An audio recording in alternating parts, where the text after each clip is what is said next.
siman. Lafa keenya irra jiraataa jiru. Abbaan taakkuu takka lafa kutee nuu kennan jiru. Abbaan taakkuu takka lafa safaree nuu kennan jiru. Lafa keenya irra jiraannaa isa kana qaamni iddoo adda addaa taa'ee sirbaa jiru akka hubatuun barbaada.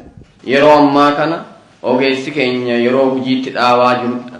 Qote bulaan keenya qonna isaa qotaa hin jiru. Ummati keenya burjaaja'aa jira.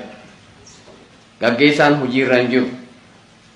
Kanaafuu sirriitti ilaalamuu qaba as gubbaatti kan jedhu kan qabu. Ofirra deebinee ilaalle naannoo Amaaraa kana waan hedduu gabbaraa jiran, dhiiga keenya gabbaraa jiran, qabeenya keenya gabbaraa jiran, isaanillee gibiriif kan nu barbaadaa turatan. Kana qofamni saba gabbaraa jiraanneera. Eenyu namni biyya Itoophiyaa keessatti saba gabbare akka ga'e.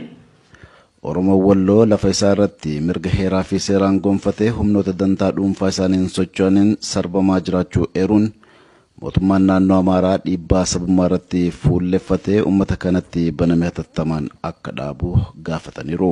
Ilaalchi qaama callisaa naannoon uummata godina kanaatii fi gaggeessaa kanarra qabu jijjiiramuu qaba. Firra jaanuraa dhaabachuu qabu kan jedhan. Haroo abbaan dhufee waraana bane isaani nuyi Gondar deemnee waraana banne. Almat dhufanii waraana nu banan. Almat dhufanii waraana nu bananii bakka itti deemnee himan waan qabne isaanumatti himan. Garagalanii warrumti lolanuu dhufe sun amma dhufanii ijoollee keenya ijoollee ofirraa deebiste qabanii mana hidhaa guuran. Hamma yoomiiti kan isaan gabbaraa jiran. Mirga keenya waan hin fayyadamne. Bar dooni gaaf takka ni doonaa bar hundi keenya hin dhumnaa bar.